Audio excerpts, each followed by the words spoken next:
In this video, we will learn and talk about the supply basis, where we can get the supply and what kind of factor that affect that one. Let's see about that. Let's discuss about the strategic alliance, the alliance that serve for our strategic purpose for the companies. Now, the situation of the business getting more complex and the business environment is becoming challenging for many companies.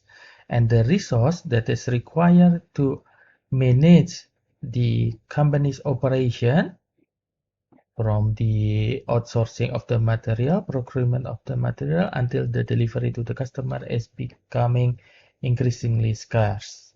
The many function of the company need to be outsourced. That the company need to ensure that the function are performed well by the other company. For example, the function of delivery to the customer. This is not the core competitiveness, the core capability of the company who produce the products. So this capability need to be outsourced. There are several basic ways to ensure that all the task is completed. That the first approach is doing everything ourselves. So it means internal activities. And the second is the company can make an acquisition. Can give the acquiring firm, in this case, full control over the way of particular business function is performed.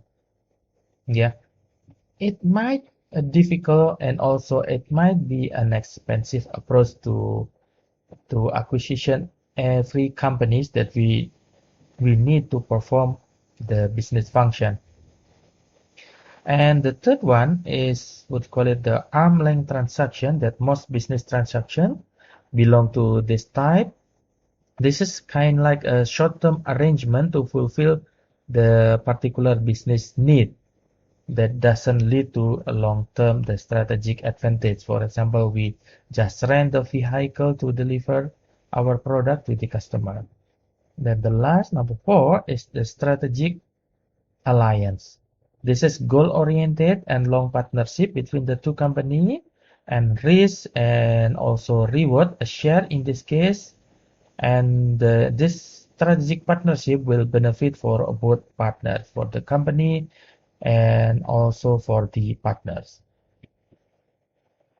The framework for strategic alliance, or when the company should go for the strategic alliance, we need to consider several things: whether this alliance adding the value to the product, whether this alliance improve the market access, have better market access than before, and then whether the strategic alliance will strengthen our operation because of this collaboration, and added also technological strength and make our business growing to the future. And from learning together, we can enhance the organizational skill, how to manage the organization, either in the partner or in the company, and also we can be better for both to build the financial strength. There are 3 types of strategic alliance. That is, the first one is what we call it the third-party logistic, where the company outsource their logistic to the third party, and then collaboration between the retailer and supplier partnership. And then the third one is distributor integration. Let's discuss one by one. The first one is 3PL. This is like a strategic partnership, and this is long-term commitment that we need to integrate the process. It means that when we already finish producing the product, this logistic company have to be ready to deliver that product to the customer or to the retailer. The non-asset owning 3PL company, it means the asset is owned by the manufacturer, is called 4PL company. They provide the services but not the truck or the warehouses. Just services, just operate the truck and warehouses. And this is a general approach that is used for the larger company. Retailer and supplier relationship is a cooperative relationship between the supplier and the retailer, in this case, to use one another knowledge. Supplier may have better knowledge of lead time and also the production capacities in one hand. And the retailer has better knowledge about the fluctuation of the demand. So both of them can share about this knowledge to get the better decision related with the lead time, production capacities to meet the demand. This is the main characteristic of a retailer-supplier partnership. The type of quick response, for example, there are three types and there are several types in here, four types. Quick response type, the decision maker is the, in this case, is retailer, and then the inventory is owned by the retailer. Forecasting skill, it is the new skill that employed by the vendor in this case.